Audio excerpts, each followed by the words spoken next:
one of the reasons why the royal family have really cut off their noses to spite their faces, that everything that the Sussexes were doing was in the name of the Queen. And possibly everything that they would have done in the future would have been in the name of the king or another king. That is what was forfeited by running them out of the country. That's what they lost. And from all appearances, it looks like they'll lose the Commonwealth, which is another quote, "Pride cometh before the fall."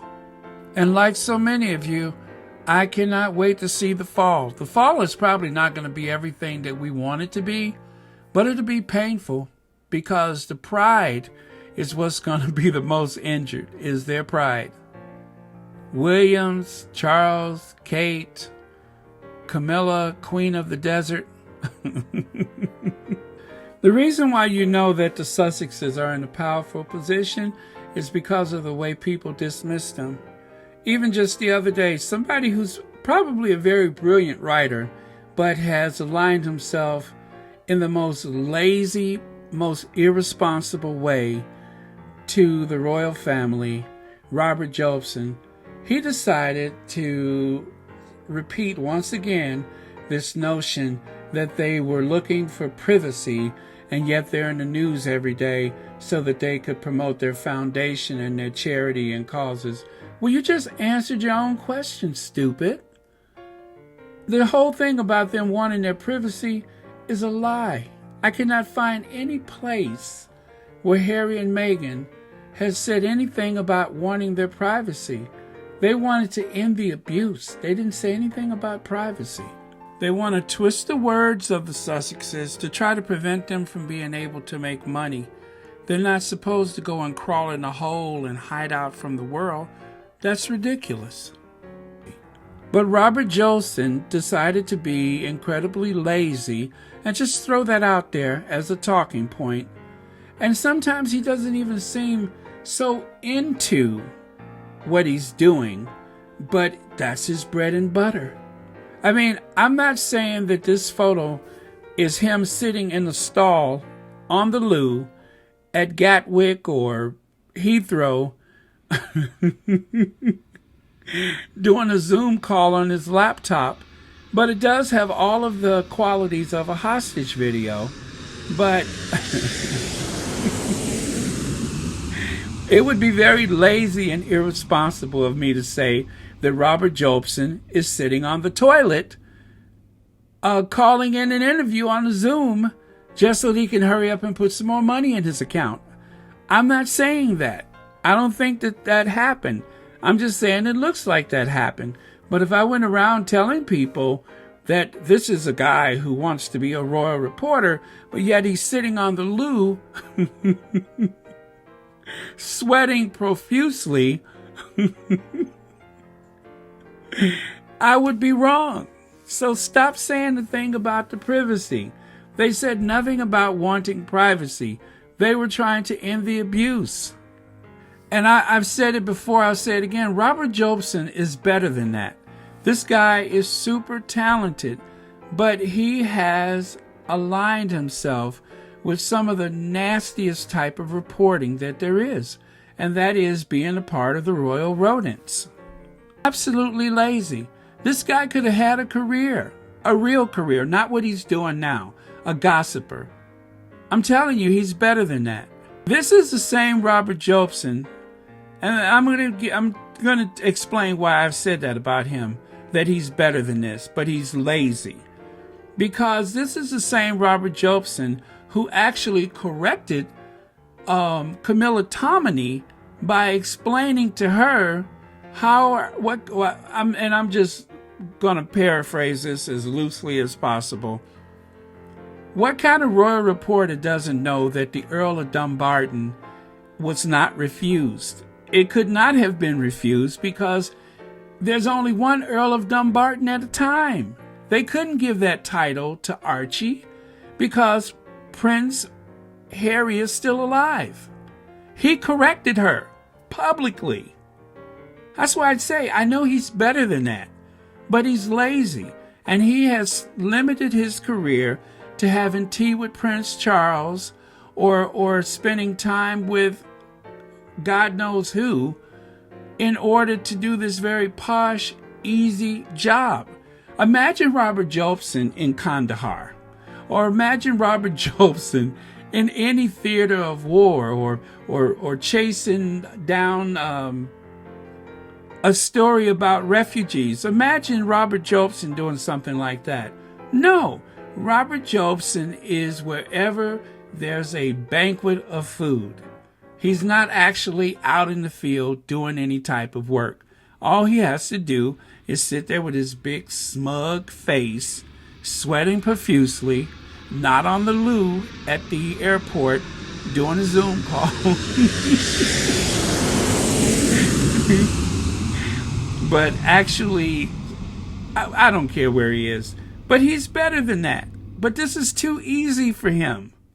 This is what he sold his soul to do, is to try to figure out nasty things to say about the Sussexes. And before that, there was nasty things to say about the Cambridges. This is what this guy does for a living. With all of his credentials, with all of his experience in journalism, this is where his life is. I think it's a real shame. This is the same Robert Jobson who said that he's worked with Piers Morgan, and that Piers Morgan is very much the kind of person who likes to make every story about himself. So, boom, there you have it. In so many words, but not exactly, Robert Jobson has just outed Piers Morgan as being what? A narcissist. That's why I say this guy knows better. It'd be different if that was the only thing that he had to fall back on. But if he ever really devoted himself to critique the right people in government, in politics, in leadership anywhere in the world, he could do a proper job. But instead, he's going after the Sussexes. I just don't understand his motivation. Now, maybe I'm reading it wrong, but I want to say that this buffoon is better than that. But you wouldn't know it because he's lazy and he's taking the easy way out. So, Robert Jobson, go and have your teas at Buckingham Palace or Clarence House. Have your drinks with Prince Charles or whatever it is that you do, and just take the lazy way out. But I tell you, if he ever wanted to make a difference, if he ever turned on the other royal reporters, which I think that if he ever was cornered, he would probably do that, then life would be really interesting. Because there's a lot going on that he could speak out about, and I don't ever expect he'll do it because he'd have to give up too much. But I'm telling you, he's the one who could call them all out. But don't ever expect him to do that. Robert Jobson says they just want to have their voices that's given to them with their titles. Harry, unlike the rest of that family, Harry has earned his voice. He's earned his voice.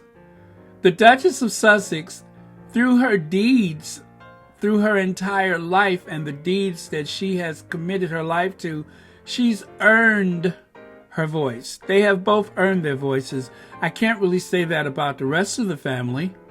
I really can't. I can never say that about the rest of the family. The Queen has a voice and she won't ever use it, not publicly. Just think about all of the social ills that are occurring in the Commonwealth, in Britain, that they could speak out about, and they don't, because they're not supposed to be political. They're not supposed to take that risk. They're supposed to dress up and represent the country on state occasions or opening an art gallery or a supermall or whatever. Whatever it is they're supposed to do, they're not even good at that most days. One thing Princess Diana got right more than anybody else will ever in that family will ever give her credit for, is that she knew people had to be heard. It wasn't like the Queen that had to see me to believe me. With Princess Diana, it was more like I need to see them so they can be believed. because Diana understood that bringing attention to certain causes would elevate the people, not the royals, but the people. The people were the ones that needed that elevation. If you guys think I am giving this too much thought, please say so in the comments. I probably won't answer, but I will at least acknowledge that I've read it with a little heart. But I am fascinated with the royal reporters. I am fascinated with exactly how lazy and irresponsible they are. The fact that real news, real things are happening, and they have limited themselves to being basically a soap opera or reality show reporter. That is truly incredible. Could you imagine if I had that kind of access to the Sussexes, where this channel would go? Unfortunately, I don't think they would let me over the threshold, let alone let me into the driveway of their house, and I wouldn't blame them. It's probably not a good idea, but I'm just using that as a talking point. Access. These people have access to arguably one of the most powerful families in modern history. They are using, or should I say squandering, their access just so that they can be a gossip columnist. Okay, so I'm going to try to wrap this up because I have already gone much further than I planned to go. But Emily Andrews, and yes, I agree with what I heard on... I agree with what I heard on the Sussex Squad podcast. Yeah, she does look like a clown. She really does. It's like she went to clown college, not to learn to be a clown, but just to learn to paint like a clown. She does look like that. I'm getting clown makeup from her. But yeah, she had that tone of despair, and everything on Ellen was contrived, and she should have done this instead of doing the Oprah interview. And she had like this whole list of grievances that she shared about what Meghan had done wrong, and that the whole idea of her having fun with the vendors in the parking lot was so toe curling and cringy. And girl, bye. I am so glad that Meghan had fun. I'm so glad that she didn't take herself so serious and that she was being too grand to have a good time. She was being herself. The thing is, she could have done it one way or the other. She could have stayed in the family and stayed in the firm and stayed there in the UK and acted accordingly. Or she could have come back here and she could do exactly what she's doing right now. I think she could have gone either way. She knows which hat to wear and when to wear it like anybody else. Being a princess of the realm, which is her official title, even though she's not working as a princess of the realm at the moment, she did that very well. She did it so well that she was run out the country. That's how well she was doing it. And so she could as easily have stayed there and done that. I think that Meghan is the ultimate survivor, and that she can adjust either way, and that she knows when there's time to work and she knows when there's time to play. But as an American, she works hard and she plays hard. That's how we roll over here. We work hard and we play hard. And it's just really unfortunate for you, Emily Andrews, and for a lot of other people, that you didn't notice the difference. Meghan has worked, as she said. I've always worked. Meghan has worked, and she's worked very hard for everything that she has. And whether or not she married into that family, it didn't make a difference. Meghan is a hard-working person. She never wanted to sit back and just order the staff around at Amber Hall or something like that. That's not the life that she wanted. She's a high achiever. And so today, two of the most vilified women of color in the United States, the Duchess of Sussex, the Vice President of the United States, and let's even throw in a few members of Congress, the most vilified women in the United States right now are women of color. Women who are high achievers and work very hard, like Michelle Obama. Hard-working, high achievers. And instead of getting any type of pats on the back and congratulations, how did you do that? You're such an inspiration.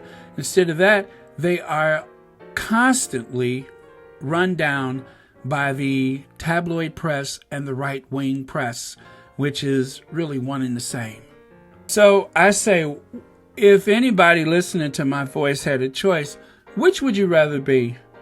A hardworking, self-motivated, self-starter, problem solver, former actress, co-founder of an entertainment company as well as a foundation, or would you rather be some washed-up old journalist with some stringy flat hair and clown makeup on? Would you rather be a painted clown on morning television? I leave that choice to you.